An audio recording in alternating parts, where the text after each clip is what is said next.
হরি ওম। অদীক্ষিতের ওঙ্কার জপ।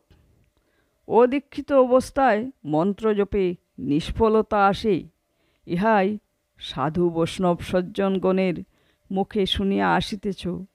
কিন্তু আমি তোমাকে আশ্বাস দিতেছি, দীক্ষিত বা অদীক্ষিত সর্বাবস্থায় ওঙ্কার জপ চলিবেই।